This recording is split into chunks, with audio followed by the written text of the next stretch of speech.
The ink on a marriage contract fades slower than the ink on a bestseller, but both are just stories we agree to believe until the plot holes become too big to ignore. I used to think I was the author of our life, carefully editing out the ugly parts, polishing the dialogue until we sounded like the perfect couple on the jacket cover. I didn't realize that in Julian's version of the manuscript, I was never the protagonist. I was just a ghost. And ghosts are supposed to be invisible. If you're watching this video, tell me where you're from or what time it is for you. The flash of the camera bulbs was not a pop. It was a physical assault, a barrage of white heat that left purple spots dancing in my vision. I tightened my grip on Julian's tuxedo jacket, the fabric cool and expensive under my sweating palm. He smelled of sandalwood and the single malt scotch he had consumed in the limousine. 3 fingers worth. To settle the nerves he claimed he didn't have. We moved through the lobby of the St. Regis like a singular organism. He was the head, turning, smiling, nodding at the donors and the literary critics. I was the body dragging behind, encased in emerald silk that I had not chosen. Julian had picked it out. He said green was the color of envy, and tonight everyone should envy him. Julian leaned down, his lips brushing the shell of my ear. "Keep smiling, Mara. The Times critic is at the bar. Look adoring." I adjusted my face into the mask I had perfected over 10 years. The adoring wife, the muse, the silent partner. "I am trying, Julian. But my heels are pinching my toes, and I think I might be allergic to whatever perfume the woman in the fur coat is wearing." He chuckled, a low vibration in his chest that the cameras would capture as intimacy. "Just hold on for the dinner. I have the keynote, and then we can retreat. I need you front and center, darling. You are my anchor." We approached the ballroom doors. The maitre d' stood guard with a clipboard that looked more like a sacred text than a seating chart. He saw Julian and practically bowed.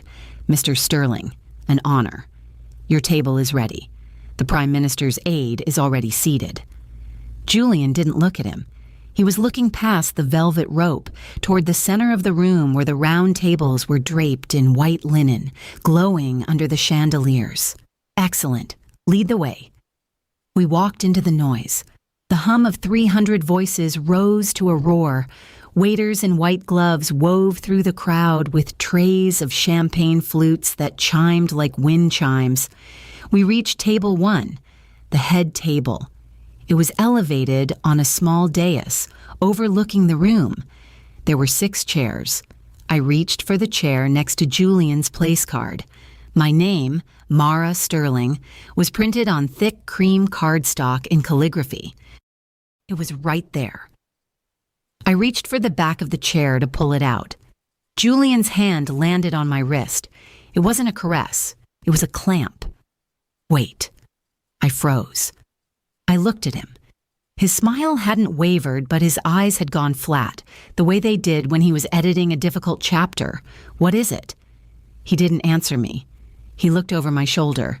"Vanessa, over here." My stomach dropped. It felt like I had missed a step on a staircase. Vanessa Thorne, his publisher, his ex-fiancée, the woman who had told him 5 years ago that his first draft was garbage before I fixed it. She glided toward us. She was wearing red, violent, arterial red, a strapless gown that defied gravity and modesty. Her blonde hair was a sleek helmet reflecting the lights. "Julian, darling, you look positively edible. And Mara, you look healthy." She didn't look at me. She looked at the chair I was holding. Julian cleared his throat. "Mara, sweetheart, there has been a slight logistical hiccup. The PR team feels strongly that Vanessa needs to be at the head table tonight for the optics. The merger with Random House is sensitive. We need to look like a united front." I stared at him. The noise of the room seemed to dampen, as if I were underwater. "A united front?" "Julian, I am your wife." He kept his voice low, his teeth clenched behind his smile. "Don't cause a scene, Mara, not here. It is just dinner. Vanessa needs to be next to me for the live stream. The cameras need to see the author and the publisher. It sells books. You understand the business. I understood the business better than he did. I understood that the author was a construct and the publisher was a shark. But I also understood the grip on my wrist. He wasn't asking. So where am I sitting? Julian gestured vaguely toward the back of the room, toward the swinging doors of the kitchen. Table 19. It is with the junior editors. They adore you. You will have more fun there anyway. No pressure to perform. Vanessa stepped up, her hip bumping mine, a gentle nudge that felt like a shove. Oh, don't worry, Mara. I will keep his glass full. You just relax. You look like you need a rest. She took the chair. My chair. She sat down, arranging her red silk skirt so it spilled over onto Julian's leg. He sat next to her, immediately turning his back to me to shake hands with a senator. The maitre d' appeared at my elbow, looking pained. Mrs. Sterling? If you would follow me. I let go of the chair. My fingers left damp prints on the wood. I turned around, my face burning so hot I thought the makeup might melt off my skin. Led on.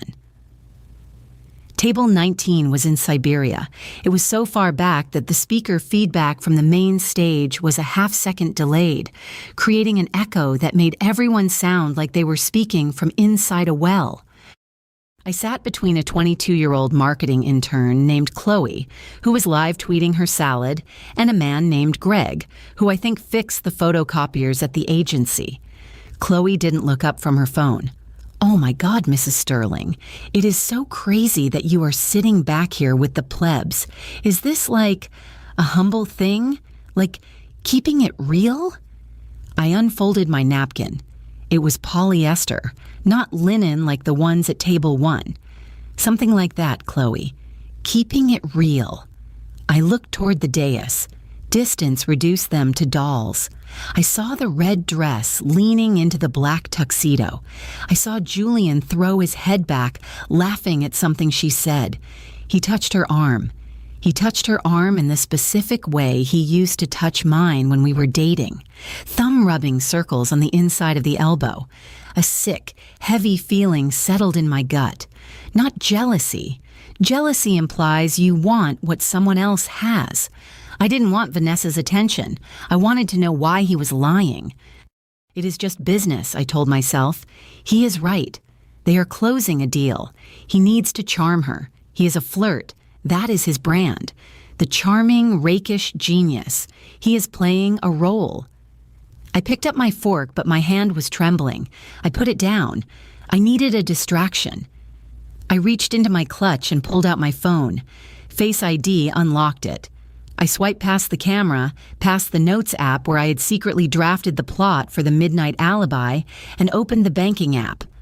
I just wanted to check the balance, just to see the number. The advance for the new trilogy had hit yesterday, $2 million. Seeing that number always calmed me down.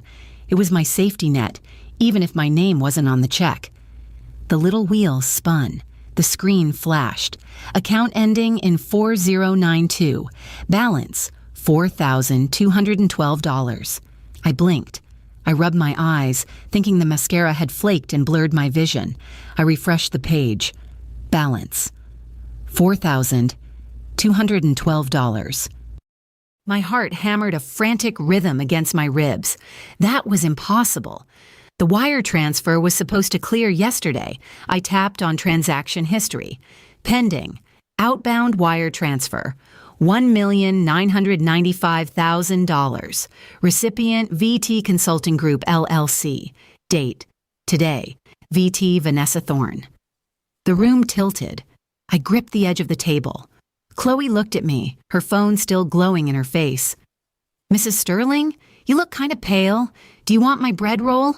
I'm gluten-free. I couldn't speak. I shook my head. He sent the money to her. Why would he send the entire advance to her consulting firm? Was it a kickback? A buy-in? Or was he leaving? No, that was paranoid. That was the plot of The Silent Wife. Page 200. Julian wouldn't leave. He couldn't. He didn't know how to write the books without me. He was dependent on me. He needed me. Unless he didn't anymore.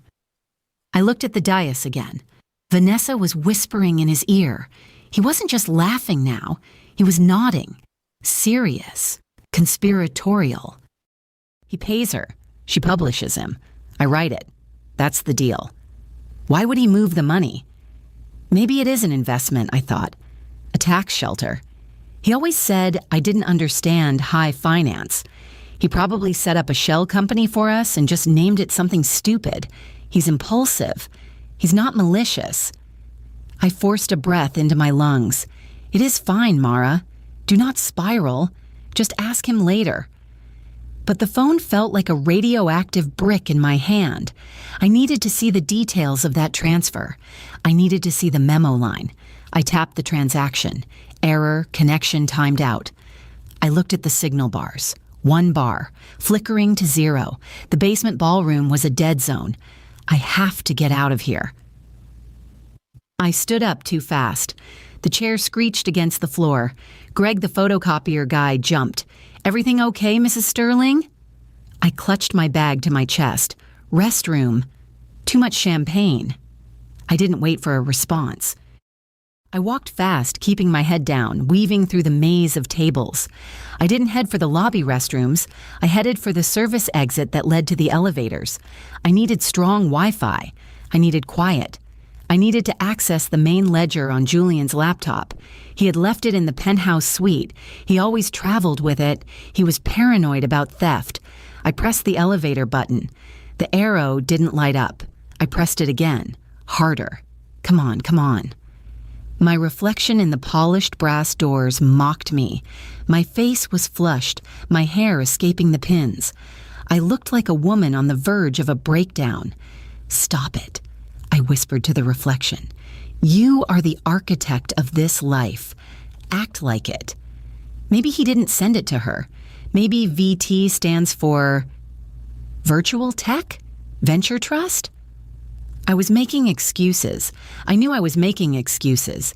It was the denial arc, the part of the story where the protagonist refuses to see the knife until it is already between her ribs. But I had to believe it. Because if I didn't, if Julian was stealing our future, then the last 10 years were a lie, and I couldn't survive that. Not tonight. The elevator dinged. The doors slid open. I stepped in, slamming my hand against the button for the 42nd floor. The lift began to rise. My ears popped. I leaned my forehead against the cool metal wall. Please let it be a tax shelter. Please let it be a surprise vacation fund. Please don't let him be the monster I write about. I closed my eyes. I could see the cursor blinking on a blank page. If I was writing this scene, what would the husband be doing? He would be distracting the wife. He would be keeping her busy while the money moved. He gave my seat to Vanessa. To keep me away from him, or to keep me away from his phone? My stomach twisted again. Nausea, hot and acidic. The elevator slowed. The bell chimed. The doors opened, but I couldn't step out. Vanessa was standing there. She wasn't in the ballroom. How did she get up here? There must have been a service elevator, or she left before I did. She was holding a key card, the key card to our suite. She jumped when she saw me. For a microsecond, the mask slipped. I saw panic, pure, unadulterated panic.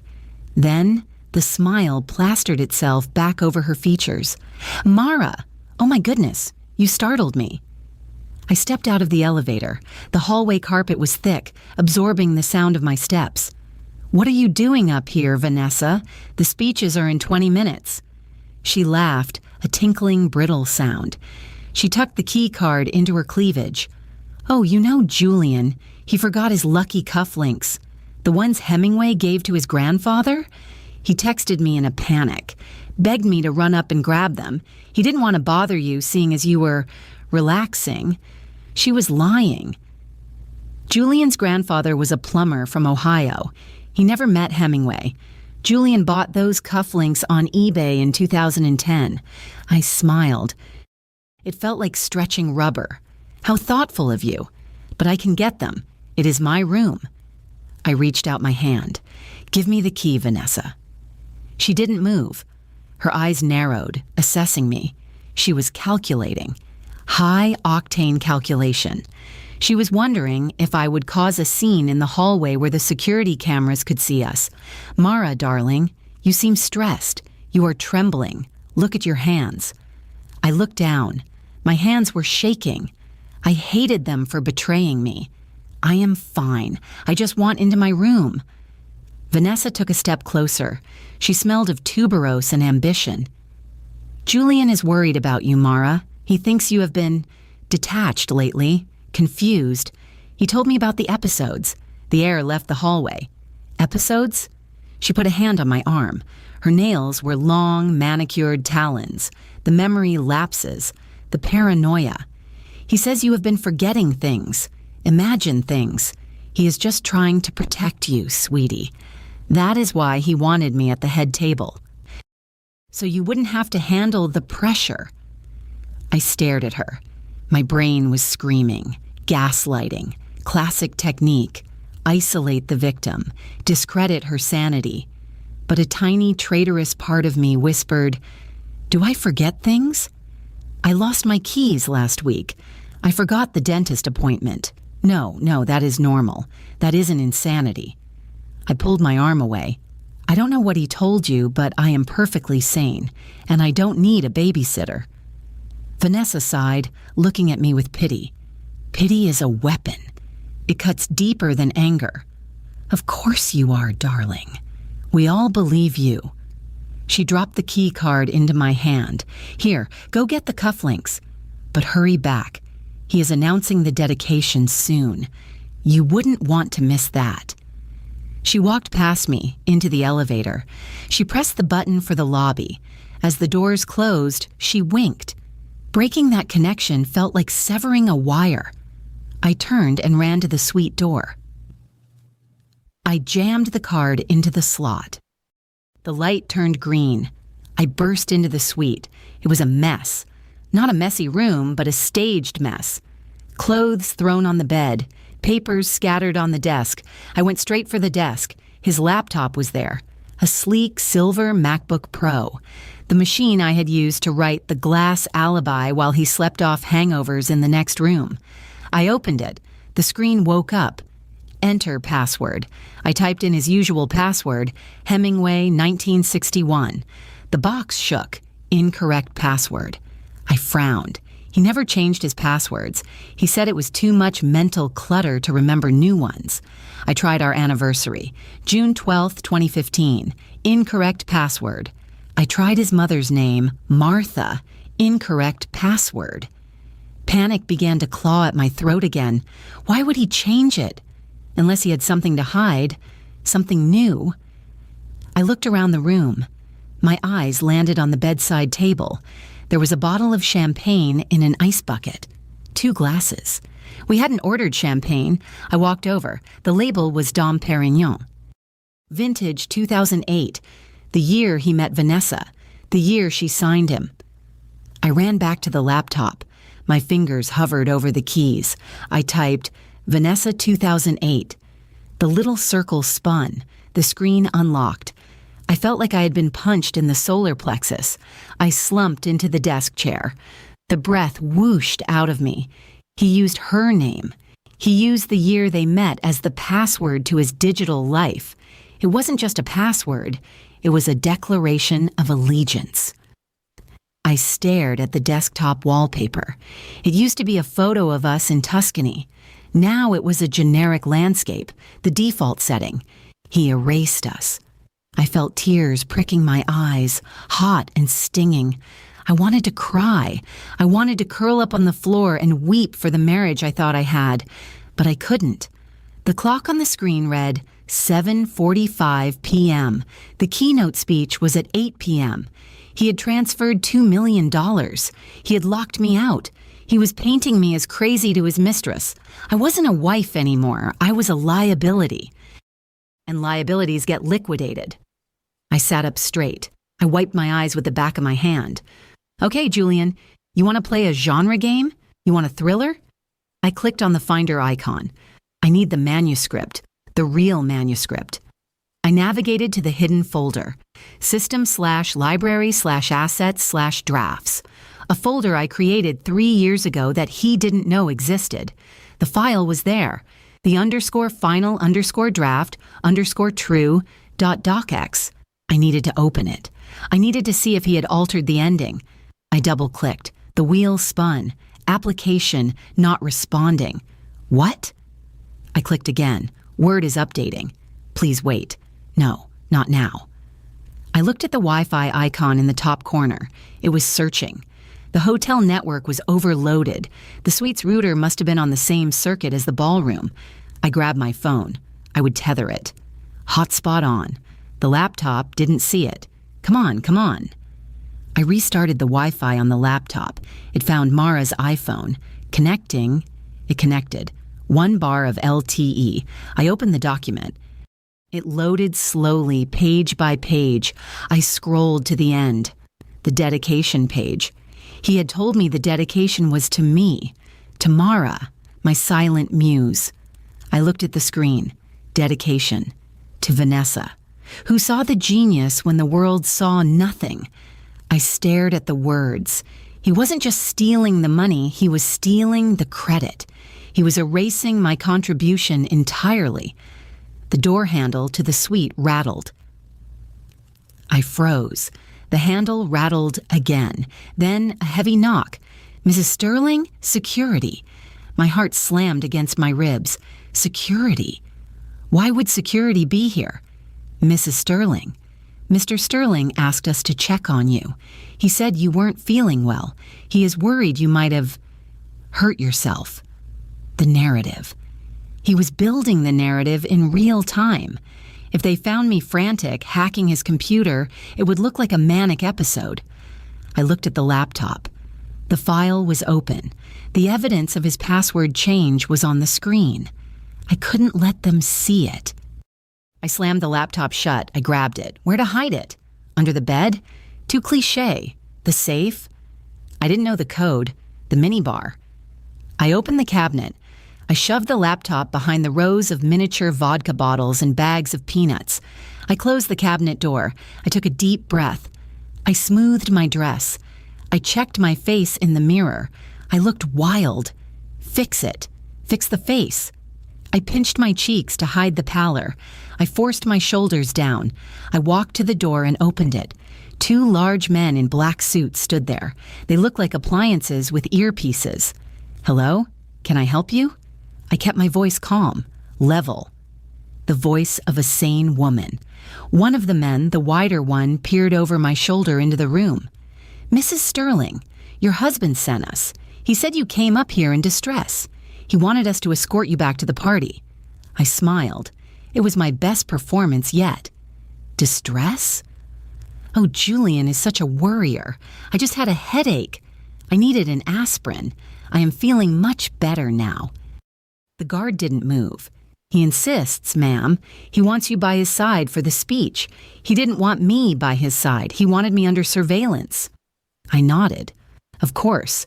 I would love to see the speech. Let me just grab my purse. I turned back to the room. My eyes darted to the minibar. The laptop was safe for now, but I couldn't leave it there. I needed the file. I needed to upload the poison pill version to the teleprompter system. I grabbed my clutch. I grabbed my phone. I walked back to the door. Shall we? As we walked down the hallway, flanked by the guards, I pulled my phone out of my clutch. I kept it low, hidden by the folds of my dress. I had the file on my phone too, synced to the cloud 3 minutes ago, but I needed to get into the teleprompter system. And to do that, I needed the admin code for the AV team.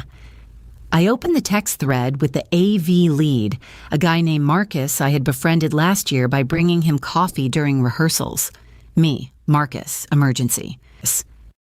Julian forgot the password for the prompt tablet. He's panicking. Help? I watched the 3 dots appear. Please, Marcus. Marcus. Lowell Classic, Julian. It's Audiovisual 2024. Don't tell him I told you. Got it. We stepped into the elevator. The guard stared straight ahead. I looked at my screen. 15% battery. I had to upload a 50,000-word document over a spotty connection, hack a teleprompter, and destroy my husband's career, all before he finished his appetizer, and I had to do it while sitting at table 19, with 2 security guards watching my every move. The elevator dinged. Game on, Julian. The elevator doors slid open, revealing the lobby not as a room, but as a wall of sound. The dull roar of 300 conversations, clinking silverware, and the string quartet tuning up hit me with physical force. It was the sound of money being spent, a frequency I had learned to tune out over a decade of galas. Tonight, it sounded like a landslide. I stepped out, my heels sinking slightly into the plush carpet. The 2 security guards flanked me immediately, closing ranks. They weren't touching me, but the air pressure shifted. I was contained, a prisoner in emerald silk. "Mrs. Sterling, right this way," the wider guard said. His voice was a flat baritone, devoid of inflection. He gestured toward the ballroom doors, his hand large and heavy, like a gentle threat. I clutched my phone against my thigh, hidden in the folds of my dress.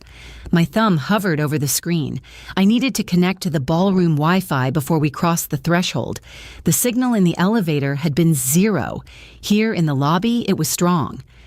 I glanced down, masking the movement as a stumble. "Careful, ma'am," the guard said, reaching out to steady my elbow. His grip was firm, too firm. I forced a laugh, breathless and brittle. "Just these shoes. Julian loves them, but they are murder on the arches." I pulled my arm back just enough to break contact and tapped the settings icon. Searching for networks. St. Regis, _guest St. Regis, _event, _secure. I needed the secure network. Guest Wi-Fi was throttled. It would never upload a 50-megabyte file in time. I knew the password because Julian had made a scene about the bandwidth earlier this morning. Gatsby, 2024. He thought it was clever. I typed it in with one hand, my thumb cramping as I tried to hit the keys without looking. GATSBY 2024. Connect. The little wheel spun. We were 20 feet from the ballroom doors. Once we were inside, the signal would drop again due to the sheer number of devices fighting for bandwidth. I had to initiate the connection here. Connected. 3 bars. Now, the browser. I needed to access the teleprompter's IP address. Marcus had texted me the portal link last week when we were joking about hacking the Oscars. 192.168.1.105:8080. I typed the numbers blindly, counting the taps. "Mrs. Sterling?" The guard had stopped. He was looking at my hand. I looked up, widening my eyes. "I am just checking the time. I don't want to be late for the toast." He stared at me for a second, his gaze dropping to the phone, half hidden in the silk, then back to my face. He didn't believe me. He knew I was up to something, but he didn't know what. He was paid to keep me in the room, not to confiscate my property. Not yet. He nodded once, sharp and military. "Mr. Sterling is waiting." We started walking again. 10 feet. 5 feet. I felt the phone vibrate. The page had loaded, the login screen. Username, admin password. I recited Marcus's text in my head. Audiovisual 2024. I couldn't type that one-handed without looking. It required shift keys and numbers. I needed a stall. I stopped abruptly just as the ballroom doors swung open. "Oh!" The guard bumped into me. "What is it?" "My earring." It fell. I dropped to a crouch, scanning the carpet. It was a lie. The diamond stud was still firmly in my lobe. But it bought me 3 seconds of invisibility. I typed the password, Audiovisual 2024. Enter. I saw the dashboard load. Green text on a black background. Status, live. Current script, keynote _final v3.docx. I stood up, pretending to hold something between my fingers. Found it. Thank God. Julian would kill me if I lost this. I pretended to secure the earring, slipping the phone into my clutch, but keeping the screen active with my thumb. The guard looked relieved. He didn't want to explain a lost diamond to his boss. Good. Let's go. The ballroom was a sensory overload. The heat of 300 bodies in formal wear raised the temperature 10 degrees. The smell of roasted lamb and heavy perfume was suffocating. They marched me down the center aisle. I felt eyes on me. People were whispering. I kept my head high, smiling at no one in particular. She looks pale. Is that the wife? I heard she was sick. Why is she sitting in the back? The whispers were like gnats, buzzing around my ears. Julian had done his work well. The narrative was already setting like concrete. We reached table 19. Chloe and Greg looked up. Their plates were empty. They were on dessert. "You're back," Chloe chirped. "We saved your tiramisu." The guard pulled out my chair. It wasn't a courtesy, it was a placement. He stood behind me for a moment, his shadow falling over my plate, before retreating to the wall, arms crossed. He was watching. I sat down. I pulled the napkin onto my lap and slid the phone under the table. I looked at the screen. Connection, unstable. Signal, 1 bar. Damn it. The dashboard was sluggish. I tapped upload new script. Nothing happened. I tapped it again. A spinning circle appeared. Select file. I navigated to files. The _final_draft_true.docs. I selected it. Uploading. 0%. I watched the bar. It didn't move. The music swelled. The string quartet was playing a crescendo. The lights in the ballroom dimmed, plunging table 19 into semi-darkness. A spotlight hit the main stage. I looked at the dais. Julian was there, sipping water. He looked calm, masterful. Vanessa was leaning in, whispering something that made him smile. Uploading 5%. It was crawling. The interference from the microphones and the lighting rig was killing the connection. I needed to boost the signal. I needed to get the phone higher. I looked at the centerpiece, a massive floral arrangement of white hydrangeas and tall branches. If I put the phone in the flowers, it would be 2 feet higher, above the density of the table bodies. I glanced at the guard. He was looking at the stage. I slid the phone out from under the napkin. I pretended to admire the flowers. "So beautiful," I murmured to Chloe. "I just want a picture." Chloe nodded enthusiastically. "Totally. The lighting is vibes right now." I lifted the phone. I didn't take a picture. I propped it against the vase, hidden behind a dense cluster of hydrangeas. The screen was facing me, shielded by a leafy branch. I glanced at the signal. 2 bars. Uploading. 20%. Faster. Come on. The room went silent as the MC walked to the microphone. "Ladies and gentlemen, please welcome the man of the hour, the genius behind the Blackwood trilogy, Julian Sterling." Applause erupted. It was thunderous. People stood up. I stayed seated. My legs felt like lead. I watched him walk to the podium. He looked perfect.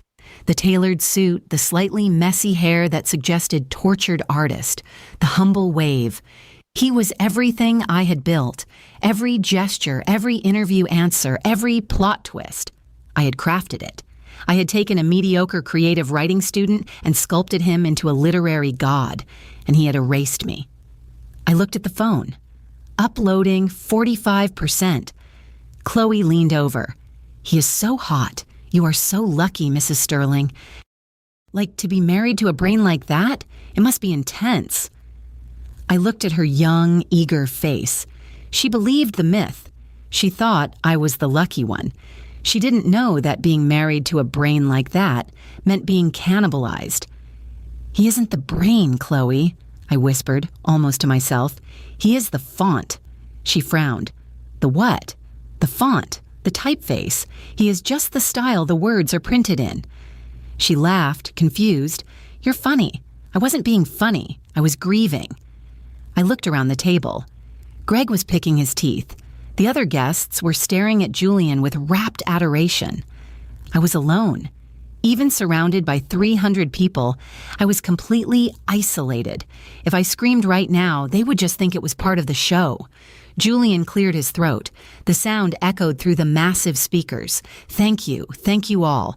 I am humbled. The first lie of the night. Julian had never been humbled in his life. I looked at the phone again. Uploading. 60%. The battery icon turned red. Low battery. 10% remaining. My heart skipped a beat.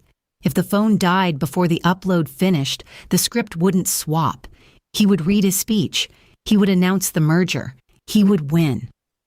I reached for my clutch. I had a portable charger. I dug through the bag. Lipstick, tissues, mints. No charger. I had left it in the suite, in the rush to hide the laptop. Panic, cold and sharp, spiked in my chest. I had 10% battery to upload 40% of a file over a bad connection. I looked at Greg. Greg, do you have a power bank? He looked at me, surprised. Yeah, in my bag. Why? I need it. Now. He blinked at the intensity in my voice. He reached under the table and pulled out a bulky messenger bag. He rummaged around. Here. It's for Android, though. USB-C. My phone was an iPhone. Lightning port. It was useless. I stared at the screen. Uploading. 68%. Battery. 9%. It was going to be a photo finish. Julian began to speak. Writing is a solitary act, he said, his voice dropping to that intimate register that made women swoon. You sit in a room, wrestling with ghosts, trying to pull truth from the air. I watched the teleprompter screens at the back of the room. They were scrolling his prepared text, wrestling with ghosts. He was reading it perfectly. I looked at my phone. Uploading 80%. Battery 7%. My hands were sweating so much I was afraid I would short-circuit the device if I touched it. I tapped the screen to keep it from sleeping. Don't die. Please don't die. Julian continued. But tonight, I am not solitary. I am surrounded by the people who made this possible. My team. My editors. He gestured to Vanessa. She beamed, a shark sensing blood in the water, and of course, my partner in all things. He didn't say my name. He just gestured vaguely toward the room. It could have meant anyone. It could have meant the audience. Uploading 90%. Battery 5%. The screen dimmed. Low power mode. No. I reached out and tapped it. It brightened. Uploading 95%. Battery 4%. Julian was reaching the climax of the preamble, and that is why, tonight, I want to share something special with you, a preview, the first chapter of the new book, the book that defines my legacy. This was it. He was about to read the excerpt. Uploading 98%. Battery 3%. Come on, uploading 99%. Processing. The bar stalled. It turned yellow, verifying file integrity. I stopped breathing. The Wi-Fi hiccuped. Julian looked down at the podium. He took a sip of water. He was stalling, waiting for the applause to die down so he could begin the reading. I looked at the phone. Battery 2%, file verified. Status ready to swap. A button appeared. Activate override. I pressed it. The screen flashed green. Script updated. The phone went black. The battery died. I sat back, my heart pounding so hard I could hear it in my ears. Did it work, or did the phone die a millisecond before the command was sent? I looked at the teleprompter screens. The text was still the old speech. Chapter 1. The night was cold. It hadn't worked. The buffer hadn't cleared. I felt a scream rising in my throat. I had failed. Julian adjusted the microphone. I call this book The Silent Partner, he said. He looked at the teleprompter. He squinted. He paused. The text on the back screen flickered. It dissolved. Pixels rearranging. Then new words appeared. Bold. All caps. Confession. Day 1. Julian didn't say it. He stared at the screen. His mouth opened slightly. I leaned forward. The air in the room seemed to vibrate with tension. He blinked. He looked at the printed backup pages on the podium, but I knew those pages. I had swapped them too, 3 hours ago before the gala started. I had bribed the event planner to switch the binder. It was a fail-safe I hadn't thought I would need. He looked down at the binder. He flipped the page. He froze. The silence stretched. 1 second, 2 seconds, 3. People started to shift. Julian, Vanessa called out softly from the front table. He looked up. He looked directly at the camera. He looked at the teleprompter again. He had 2 choices: stop and look incompetent, or read what was there and try to spin it. But he couldn't read what was there, because the text on the screen wasn't fiction. It read, "I did not write a single word of the last 3 books. I stole them from the woman I married to pay my gambling debts." He stared at it. The color drained from his face, leaving him looking like a wax figure left too near a fire. He laughed, a nervous, high-pitched sound. "Sorry, folks. Technical glitch.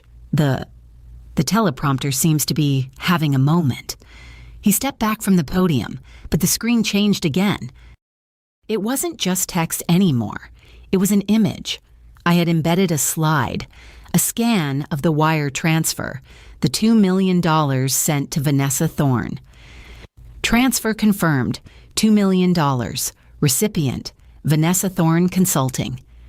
A gasp rippled through the room. The image was projected on the massive screens behind him, the ones meant for the book cover reveal.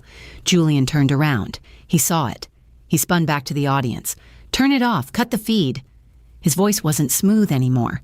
It was a shriek. Turning point. The room erupted. It wasn't applause. It was the sound of 300 people realizing they were witnessing a train wreck. Phones went up. Hundreds of them, recording, live streaming. Vanessa stood up. She was shouting at the A/V booth, "Kill it! Kill the screen!" But the screen changed again. This time it was a video. It was grainy, low light. It was recorded from inside a car. It was Julian, sitting in the passenger seat. I recognized the angle.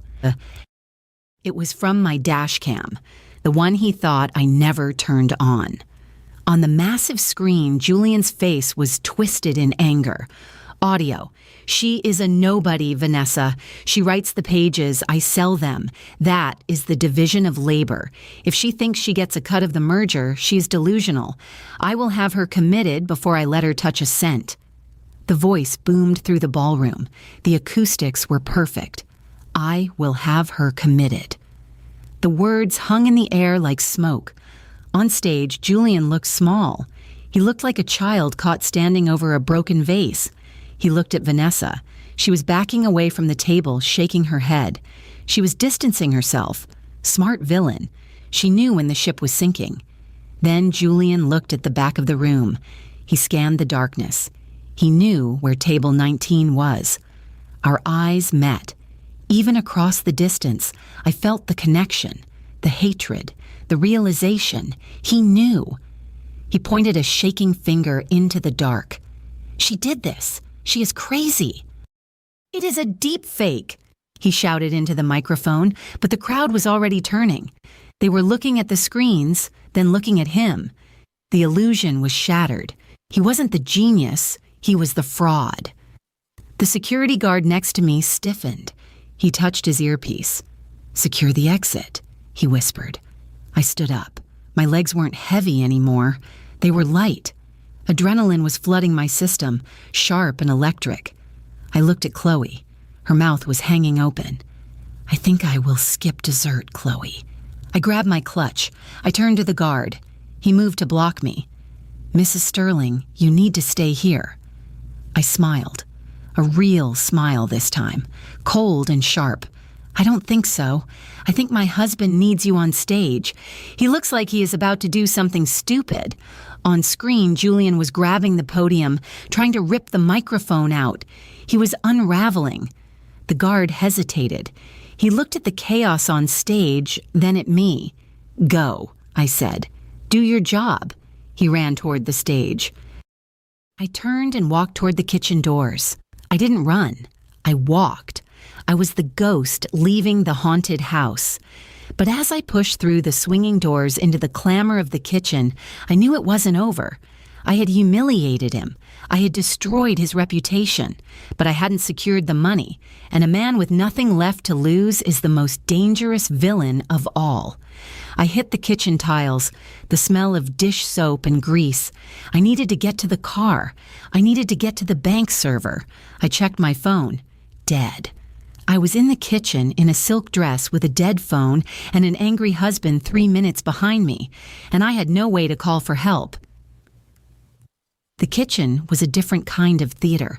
If the ballroom was a symphony of polite lies, the kitchen was a heavy metal concert of brutal truths.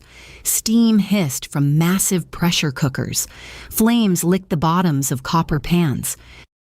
The air was thick with the smell of searing beef, garlic, and the metallic tang of industrial cleaner. I stood near the swinging doors, my chest heaving against the silk of my dress. My phone was a dead weight in my hand, a useless slab of glass and lithium. A sous chef, a large man with a beard net and a scarred forearm, looked up from a cutting board. He was holding a knife the size of my forearm. "Can I help you, miss?"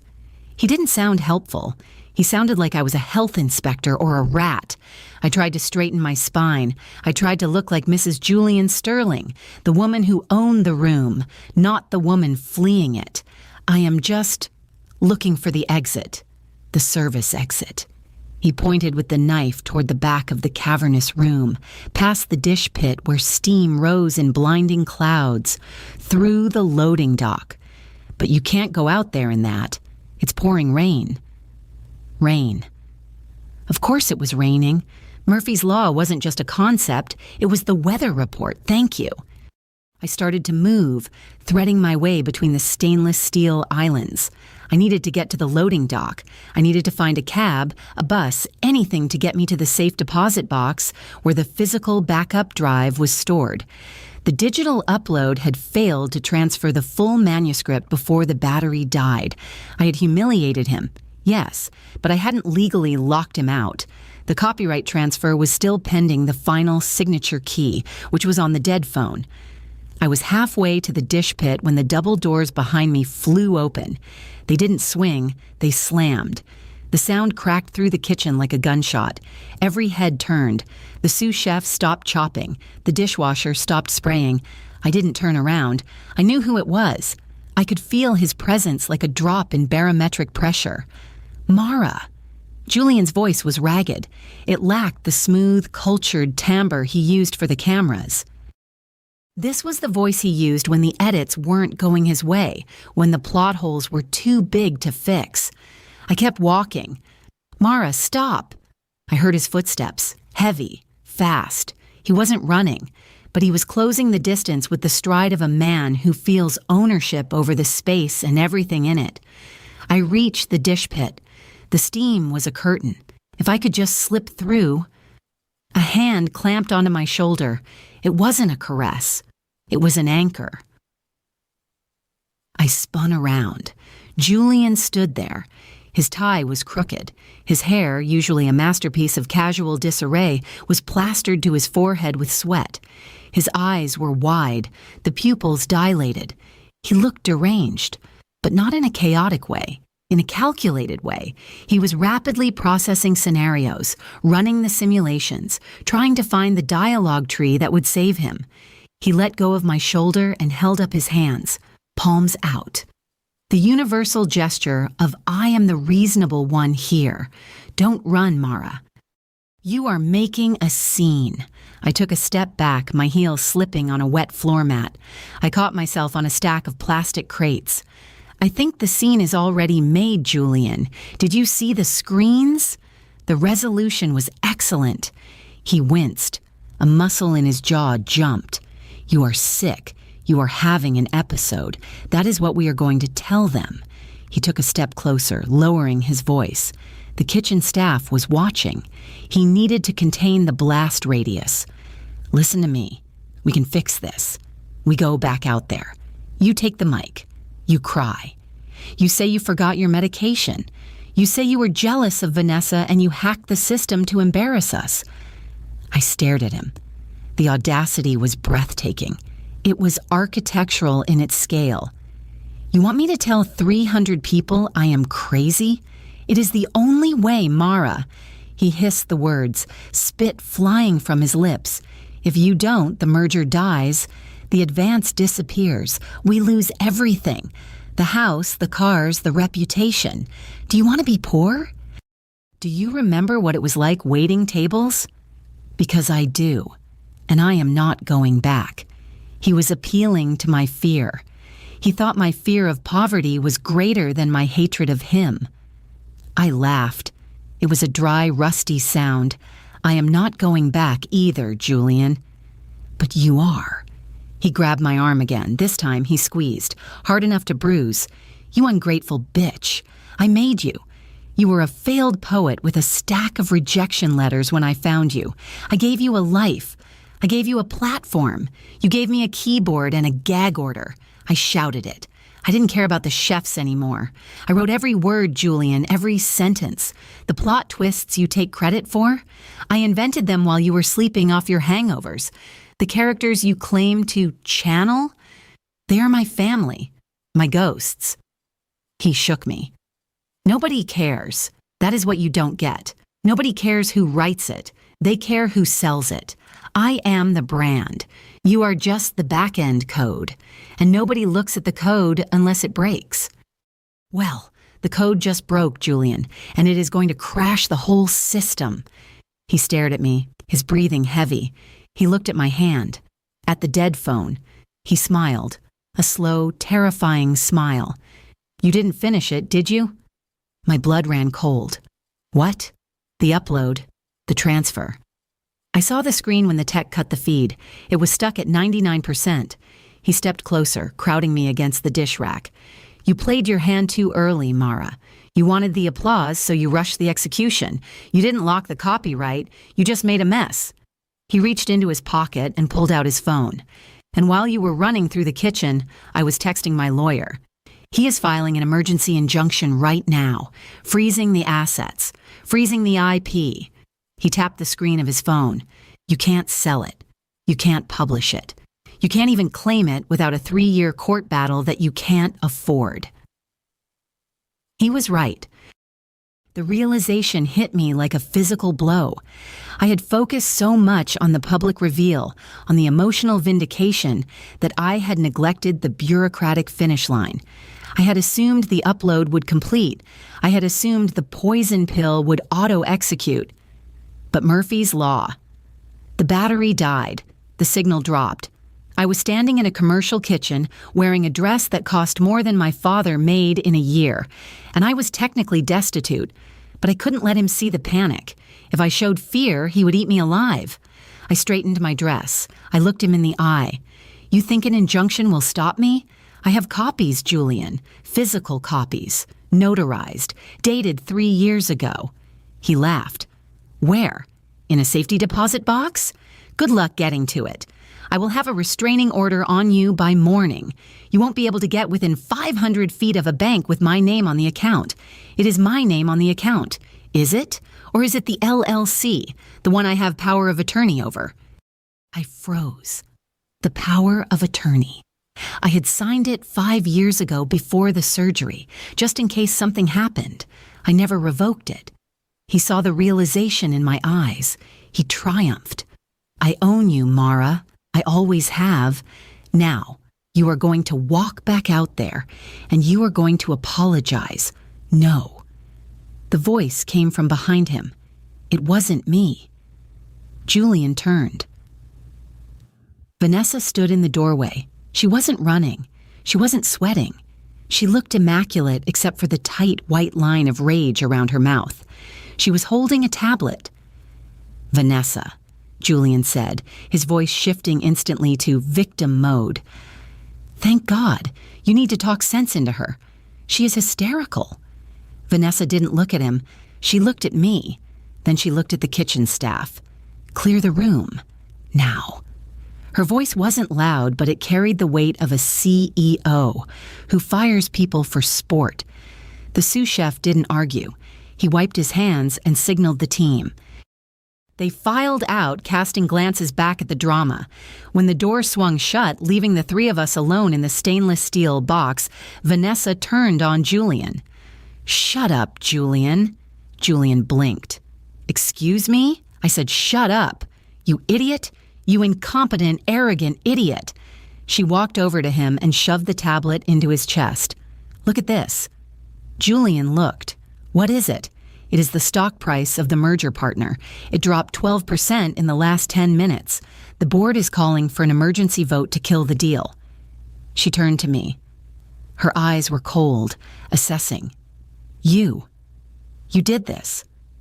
I nodded. I did. She stepped closer to me.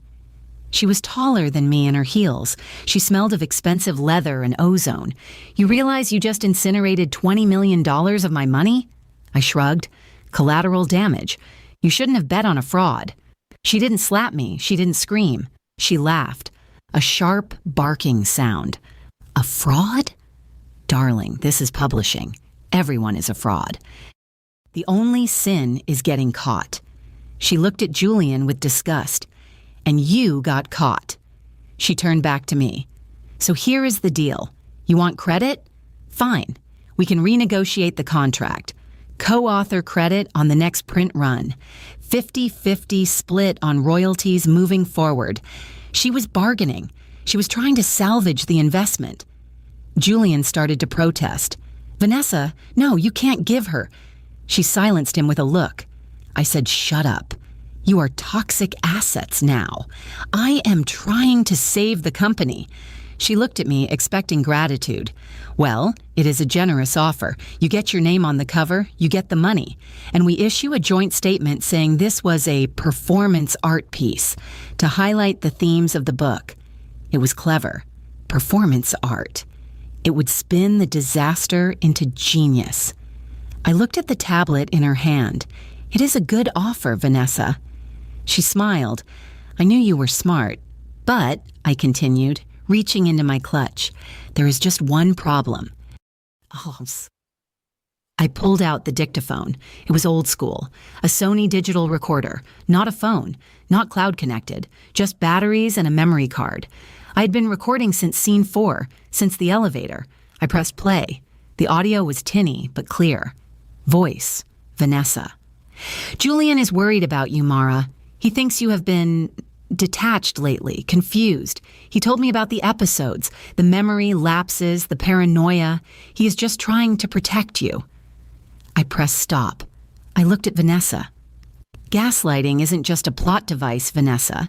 It is a form of psychological abuse. And in this state, it is grounds for a massive civil suit, especially when facilitated by a business partner to defraud a spouse." Vanessa's smile vanished. "I didn't record that in a two-party consent state," she said quickly. "It is inadmissible." "Maybe," I said, "but the court of public opinion doesn't have rules of evidence." I held up the recorder. "I upload this, and you aren't just losing the merger. You are losing your license. You are losing your reputation. You conspired to have a sane woman committed to an institution to steal her intellectual property. That is a felony, Vanessa." Julian looked between us. He realized the power dynamic had shifted. He was no longer the protagonist. He wasn't even the antagonist. He was the bystander. Vanessa stared at the recorder. She calculated. She ran the numbers. "What do you want?" "I want everything." I stepped forward. "I want the rights to the trilogy. Full reversion. I want the advance you paid him transferred to my LLC. And I want a public statement signed by both of you admitting the authorship." Julian exploded. "Never! I will burn the manuscripts before I sign that." I looked at him. "You don't have the manuscripts, Julian." "I do." I looked back at Vanessa. "You have 5 minutes, or I send this to the Times. They are already in the lobby." Vanessa looked at her watch. "Fine." Julian gaped at her. "What?" She ignored him. She pulled a phone from her purse. I am calling legal. We will draft a settlement, but you don't get the public statement. We can't survive that. We will give you the money and the rights, but the performance art story stands. You get the cash, we keep the dignity. I hesitated. This was the negotiation, the logic anchor. A total victory is rare. A Pyrrhic victory is common. If I insisted on the truth, they might fight me to the death. If I took the money and the rights, I secured my future. Fine, I said, but the money moves now. Tonight. Vanessa nodded. She tapped on her phone. I am setting up the wire. Give me your account details. I recited the number of the shell LLC I had created, the one that wasn't linked to Julian. She typed it in. Wait, Julian said. His eyes were narrowing. He was thinking again. Why to that account? That isn't our joint account. It is my personal account, I said. Vanessa looked up. It is flagging. What? She turned the screen to me. Transaction failed, recipient account suspended. My heart stopped. Suspended? Why? Julian started to laugh, a low rumble that built into a cackle. I told you, Mara, I told you I own you. He held up his phone. I didn't just freeze the joint accounts. I flagged your social security number for fraud alert. Any account linked to your identity is frozen pending investigation. He stepped forward, his confidence returning. You can't receive money. You can't move money. You are in a financial cage, and I have the key. He looked at Vanessa. Don't transfer a dime. She can't touch it anyway. Vanessa paused. She looked at the fraud alert. He is right. The bank won't clear a 7-figure wire to a flagged ID at 10 p.m. on a Saturday. She put her phone away. Looks like we are at an impasse. My leverage was gone. I had the truth, but they had the banking system. I had the recorder, but they had the bureaucracy. The kitchen door opened again. A security guard, the one from the ballroom, stepped in. Mr. Sterling, the police are here. They want to speak to you. Julian smiled at me. Perfect. He looked at the guard. Actually, they want to speak to her. My wife. She just admitted to hacking a corporate server and blackmailing us. He pointed at me. Arrest her. The guard looked at me. He looked at the recorder in my hand. Ma'am? You need to come with me. I looked at the dead phone. I looked at the recorder. I had played the game. I had revealed the twist. But I had forgotten the most important rule of the thriller genre. The villain always has a backup plan. And now I was going to jail. The handcuffs were cold, a biting contrast to the feverish heat of the kitchen. They clicked shut with a mechanical finality that sounded like a heavy door slamming in an empty house. The metal dug into the delicate bones of my wrists, pinching the skin. I didn't resist. Resistance is for people who have leverage, and at that moment, my leverage was sitting on a hard drive I couldn't access, inside a cloud account that was flagged for fraud. Julian watched with the expression of a man attending a funeral for a distant relative, somber, respectful, but secretly checking his watch. Officer, please be gentle, Julian said, his voice dripping with faux concern. She isn't violent. She is just confused. She doesn't know what she is doing. The officer, a young man with a buzz cut and tired eyes, nodded. He gripped my arm, his fingers digging into the tricep. We will take it from here, Mr. Sterling. You said you want to press charges for unauthorized access and corporate espionage? Julian sighed, running a hand through his hair. It was a perfect performance. The reluctant husband forced to discipline the unruly wife. I have to, for the company.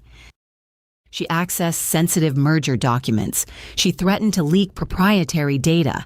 I can't let my personal feelings jeopardize the shareholders. Vanessa stood by the swinging doors, her arms crossed. She wasn't looking at Julian. She was looking at me.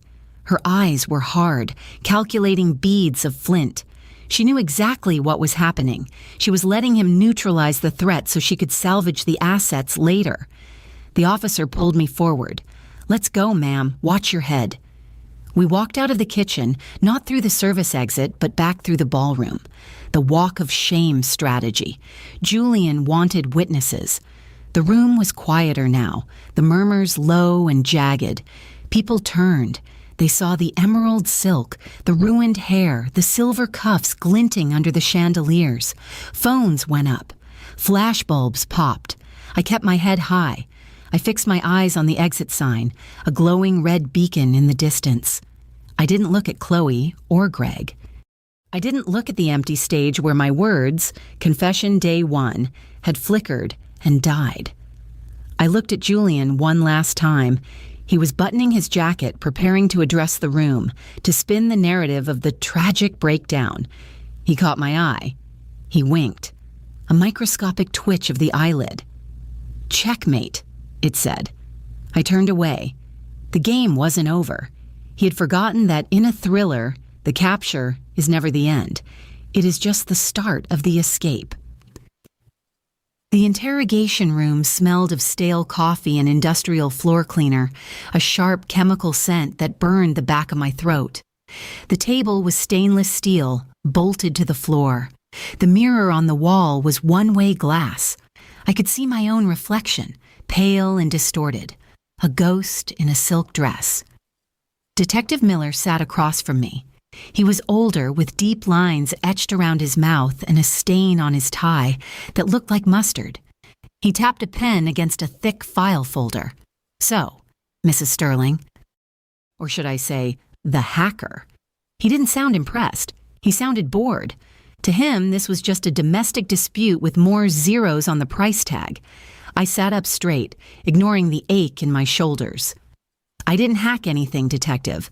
I entered a password my husband gave me years ago." Miller flipped the file open. He pointed to a printed screenshot. It was a log from the St. Regis server. Unauthorized access, IP address, mobile device. Time, 8:14 p.m. He tapped the paper. "Mr. Sterling says you used an old password that he revoked. He says you bypassed the two-factor authentication. That is a felony, ma'am, under the Computer Fraud and Abuse Act. Unauthorized access to a protected computer." I laughed. It was a dry, hollow sound. "I bypassed it because I know the answers to his security questions, Detective." "What is your favorite book?" "It is The Great Gatsby." "What is the name of your first pet?" "It was a goldfish named Ahab." "I didn't hack him. I married him." Miller sighed. He rubbed his temples. "Look, your husband claims you stole proprietary data, a manuscript. He says you were planning to leak it to ruin a merger." I leaned forward, the handcuffs clinking against the table. "I wasn't stealing it. I was retrieving it. I wrote it." Miller looked at me. He looked at the file. He looked back at me. "You wrote The Silent Partner?" "Yes." "And the previous 3 bestsellers?" "Yes." He leaned back in his chair, crossing his arms over his chest. He looked like a man who had heard every lie in the book and was tired of the sequel. "Mrs. Sterling, your husband has a copyright registration in his name. He has a contract with Penguin Random House. He has millions of dollars in advances. You have—" "What? A claim? I have the drafts. I have the metadata. Do you?" He gestured to the evidence bag on the table. My dead phone lay inside, a black brick. "Your phone is dead. Your husband has frozen your accounts, which suggests financial instability.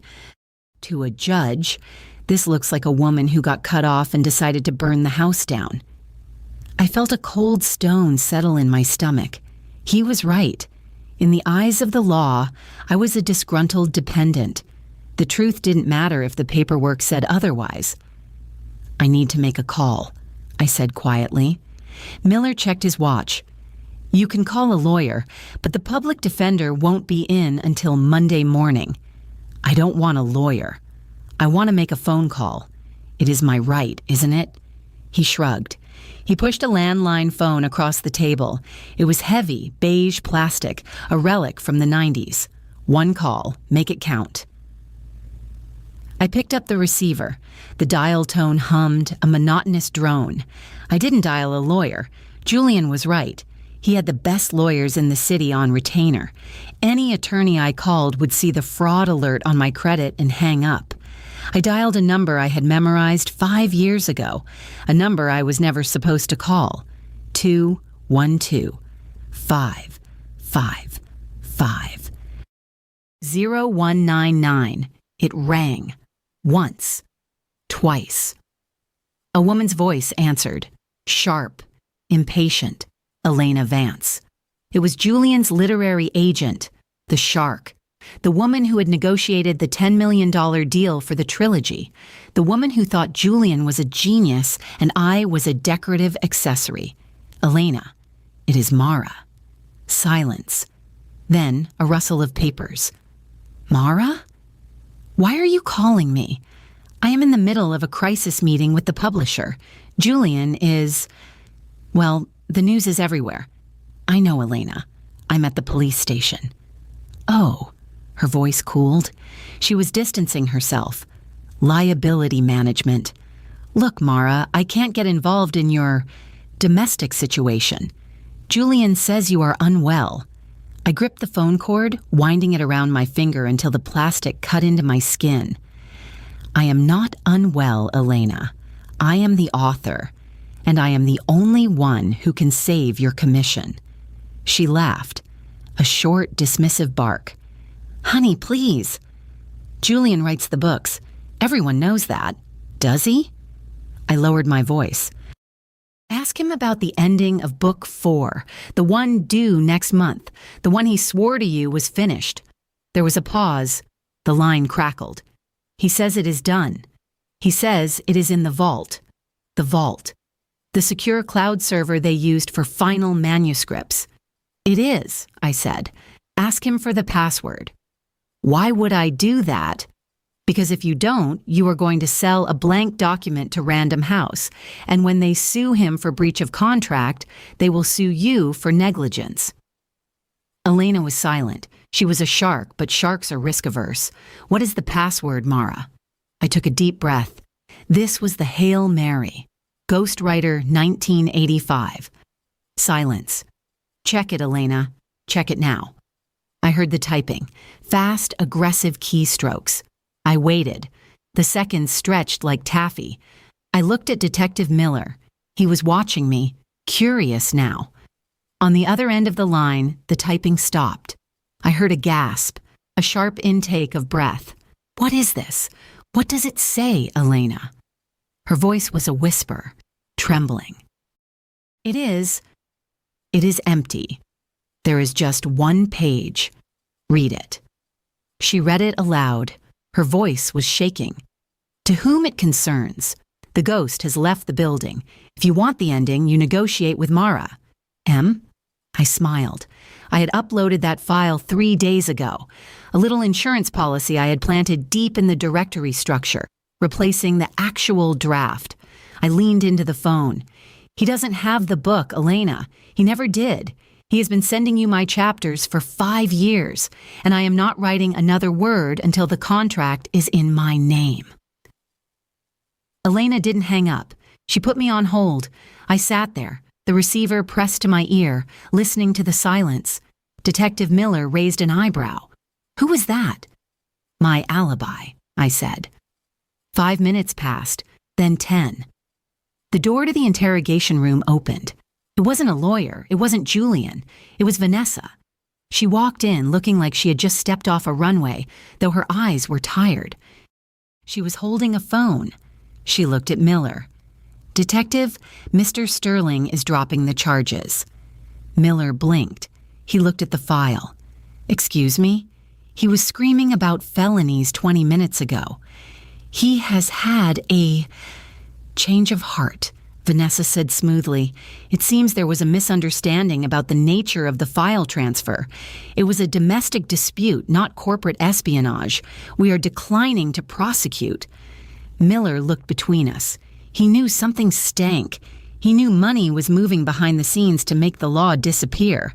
He threw his hands up. Fine. If the victim won't cooperate, I have no case. He unlocked the handcuffs. The metal clicked open. I rubbed my wrists. The red marks were angry and inflamed. I stood up. "Thank you, Detective." I walked to the door. Vanessa stepped aside to let me pass. We walked into the hallway. It was empty. "Where is he?" I asked. "In the car," Vanessa said. "He is crying." Elena fired him via text message. She looked at me. There was a grudging respect in her eyes. "You didn't just lock the file, did you? You formatted the backup drive." I smiled.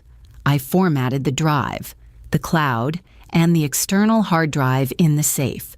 The only copy of the new book exists in my head, Vanessa. She nodded slowly. "Elena is drafting a new contract. Direct with you. But we need the manuscript by Monday. Can you deliver?" "I can deliver. But the advance is $3 million, and I want the back royalties for the last 3 books. Vanessa flinched. "That was a hit. $2 million.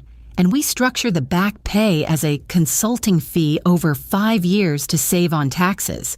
2.5, I said, and a public acknowledgement." She sighed. "Fine, 2.5. But no public statement. We stick to the collaborative team story. It saves face for the brand." I thought about it. The money was freedom. The fame was vanity. Deal. We walked out of the station into the cool night air. The rain had stopped. The pavement was slick and black, reflecting the streetlights. A black town car was waiting at the curb. The window was rolled down an inch. I saw Julian. He was sitting in the back, his head in his hands. He looked smaller, deflated. The air had gone out of the balloon. I walked up to the window. He looked up. His eyes were red. He looked at me with a mixture of hatred and fear. "You ruined me," he whispered. I shook my head. "No, Julian, I just edited you out." I didn't get in the car. I turned to Vanessa. "I will take a cab. Send the contract to my new email. I will have my lawyer review it." "Your lawyer?" Vanessa asked, raising an eyebrow. I pulled my dead phone from my clutch. "I can afford one now." I walked to the curb and raised my hand.